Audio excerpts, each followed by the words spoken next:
Hi guys, आज मैं लेके आई हूँ सुबॉर्डिनेट डॉटिंग मांगा का चैप्टर 23।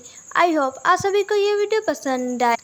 चैप्टर के स्टार्टिंग में चाओ जी को कहता है, तुम्हारे पता चढ़ने से पहले कुछ सेकंड पहले ही मुझे पता चला कि मैं अपनी इस फॉर्म में आने वाला हूँ।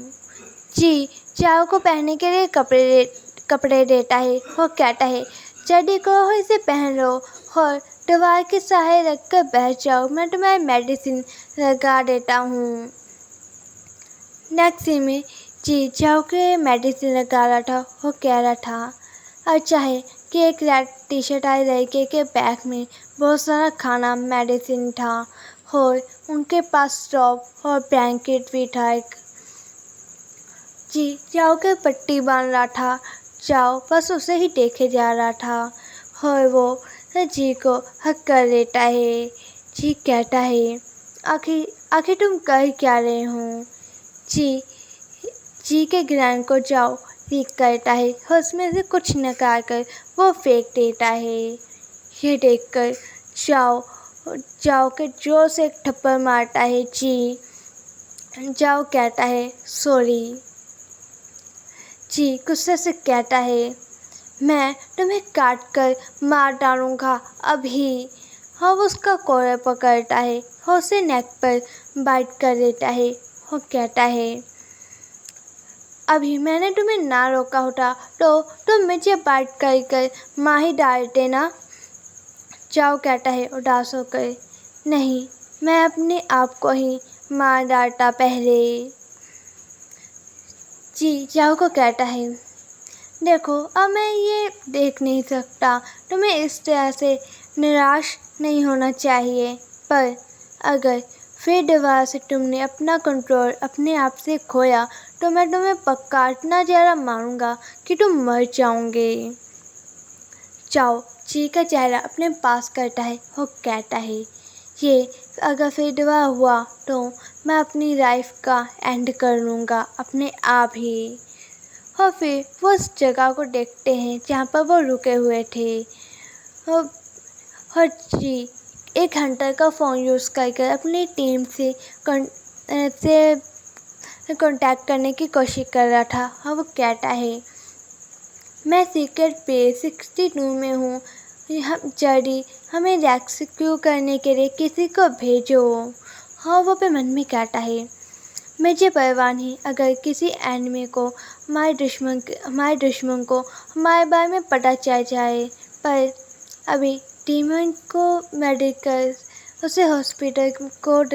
उसे ट्रीटमेंट करने की काफ़ी ज़्यादा जल्दी है कराना होगा, वरना वो काफ़ी ज़्यादा ही प्रॉब्लम खड़ी हो सकती है।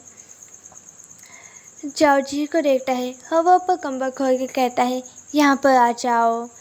जी उसे देखता है और फिर उसके पास चला जाता है और कहता है, मुझे बिलीव नहीं हो रहा है कि हम दोनों ही जिंदा हैं। और वो भी मन में कहता है, वो हालात थे वो बुरे थे, पर इस वक्त हम दोनों यहाँ पर बैठे हैं आराम से। ये काफ़ी ज़्यादा ही अच्छा है। चाओ जी के गाल को सहलाता है और कहता है उसे हक कर, शाओजू मैं डर गया था, मुझे लगा कि मैं फिर दोबारा से तुम्हारा फेस नहीं देख पाऊँगा। जी कहता है, तुम्हें मुझे कम नहीं समझना चाहिए। मैं मानता हूँ कि तुम स्ट्रॉन्ग हो, पर मैं भी वीक नहीं हूँ। मैंने तुम्हें आकर वहाँ पर बचाया था उन हंटर्स से। चाओ कहता है, ऐसी बात है तो मुझे तुम्हारा शुक्रिया करना चाहिए। हाँ जी अपने मन में कहता है, हमें मिले हुए ज़्यादा टाइम नहीं हुआ है, पर फिर भी हम दोनों काफ़ी ज़्यादा करीब आ गए हैं। इसके पास रहकर मुझे काफ़ी ज़्यादा कंफर्ट फील होता है। हम दोनों को एक दूसरे की आदत लग गई है, ऐसा लग रहा है। वो कहता है, क्यों। और बाकी का अपने मन में कहता है, ऐसा क्यों लग रहा है मुझे।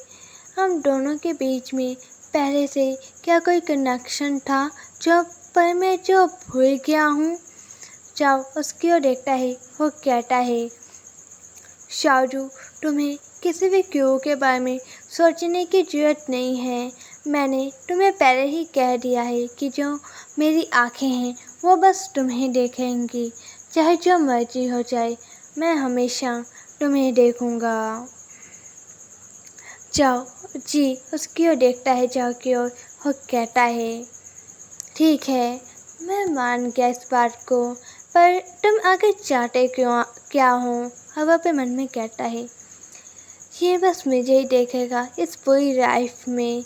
ये काफ़ी ज़्यादा क्रीपी लाइन है। जाओ कहता है, अगर ऐसी बात है, हम दोनों इस वक्त अभी जिंदा हैं, तो क्यों ना तुम अपनी छोटी बिल्ली में बदल जाओ तुम, और मैं तुम्हें पेट करूँगा। जाओ कहता है, जी कहता है, यहाँ पर नहीं। जी जाओ कहता है, शाओजू, क्या तुम वो नहीं हो जिसने क्वेश्चन करने स्टार्ट किए थे, और तुमने नहीं पूछा था आखिर मैं क्या चाहता हूँ, और मैं तुम्हें चाहता हूँ एक छोटी सी बिल्ली में के रूप में देखना, जैसे मैंने तुम्हें पहली बार मिला था। जी कहता है, तुम मुझे उस तरीके से क्यों देखना चाहते हो? वैसे जब मैंने तुम्हें पहली बार देखा तो तुम मुझे एक जेंटलमैन लग रहे थे, पर तुम अंदर से एक बेशरम हो। जाओ कहता है, देखा जाए तो मैं तुम्हें चाहता हूँ। और यहीं पर मैं चैप्टर एंड हो जाता है।